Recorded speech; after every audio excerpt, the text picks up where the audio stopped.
Good afternoon. This is the lab video that goes along with exercise 11, articulations and body movements. In this video I'm going to look at two models, the knee model and the shoulder model. So please remember, for this lab what you will be doing is looking at the different types of joints, right? And determining the structure and functional categories of different joints. So to review the structural categories are based upon what material makes up the joint. The three main kinds of structural categories are the fibrous, the cartilaginous, and the synovial. The types of functional categories have to do with the type of movement allowed. So we have the synarthrotic, meaning no movement, the amphiarthrotic, meaning freely movable, meaning partially movable or having limited movement, and then the diarthrotic, meaning freely movable. So some of the important kinds of joints in the body are going to be listed in the lab book on table 11.1 and 11.1 continued on pages 170 and 171. So in terms of the fibrous joints, these are joints that a small amount of fibrous connective tissue connects the joints. One of the main ones are the sutures, and we looked at the sutures of the skull when we looked at the skull in previous videos. The cartilaginous joints, these are where you have sections of cartilage that are going to continue and unite the bones. The two main kinds are the synchondroses and the symphyses. And the pubic symphysis was one example that we had looked at when we looked at the appendicular skeleton, right? And that was where we had the front of the two pubic bones coming together. Another example of a symphysis is the intervertebral disc. So today we're going to focus on synovial joints, and the two synovial joints that we will look at is the synovial joint that forms of the knee and of the shoulder. What we'll mainly be reviewing are the tendons and ligaments within those that provide support and mobility to those joints. So we're going to start off with the knee, right?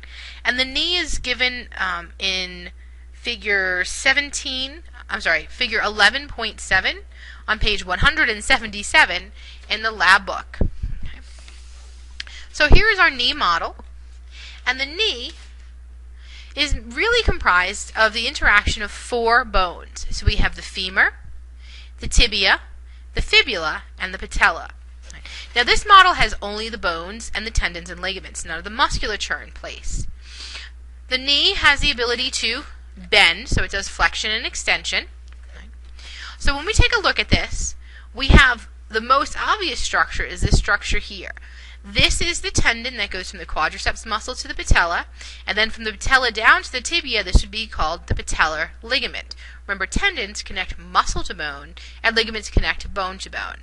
So what I'm going to do is I'm going to just remove this for the moment, so you can imagine if I was able to clip the muscle and bend this down. And what you can see is that the tendon is actually embedded in this connective tissue.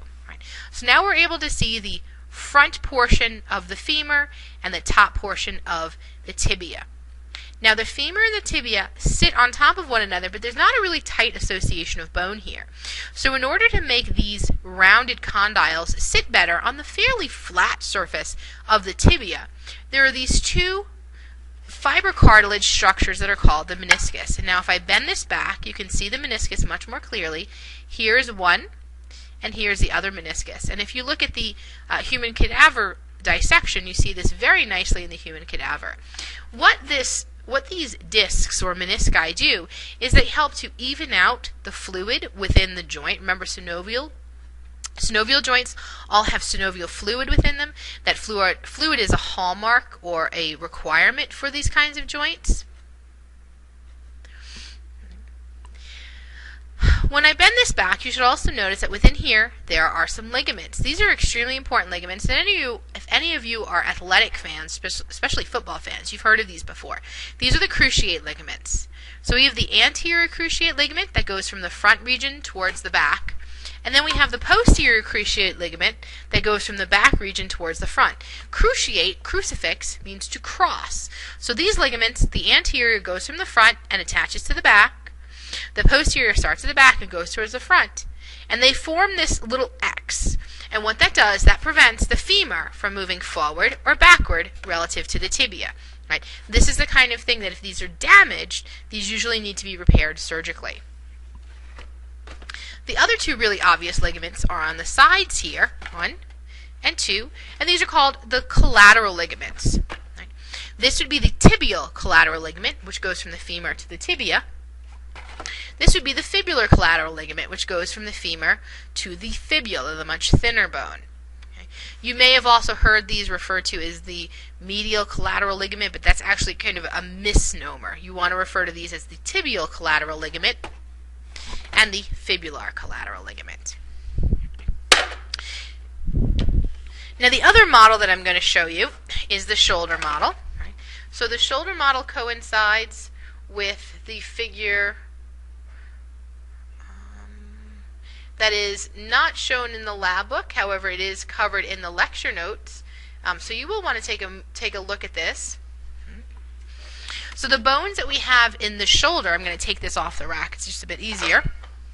We have the scapula, we have the clavicle, and then we have the humerus. So the true shoulder is where the humerus articulates with the scapula. The clavicle articulating with the scapula is actually its own joint. This would be the clavicle articulating over here at the acromion. The head of the humerus sitting in the small glenoid fossa is a very important joint and gives us lots of mobility. Right now on this model it's not quite as mobile. So some of the important ligaments we have here is going from the acromion. Remember the acromion is, if you follow the spine of the scapula to the top, that is the acromion. The other projection coming off the front is the coracoid process. So there's a ligament that connects the two of them. That is the coracoacromial ligament. Right? Many ligaments are named by what they attach. We also have surrounding the humerus what is called the glenohumeral ligaments. And the glenohumeral ligaments go from the glenoid cavity to the humerus. There is also underneath here, from the coracoid process to the glenoid, we have the coracohumeral ligaments. Now coming off the side here, this is actually a tendon. This is the tendon of the biceps brachii muscle. This tendon comes down and it attaches to the muscle, right? The biceps muscle. So these are some of the important structures you'd see here. Now if we were able to remove this, what you would see is that the scapula, the glenoid cavity, is actually much smaller than the head of the humerus. So to deal with that, the scapula, the glenoid fossa, has a little lip surrounding it called the glenoid labrum. That glenoid labrum forms a little lip, and then surrounding that we have those glenohumeral ligaments. Right? And those are going to allow for the creation of basically a little cup that will hold the head of the humerus in place. Right? So that would be the scapula, the humerus, the clavicle forming the main part of the shoulder, and then also the clavicular acromial joint where the clavicle articulates with the shoulder.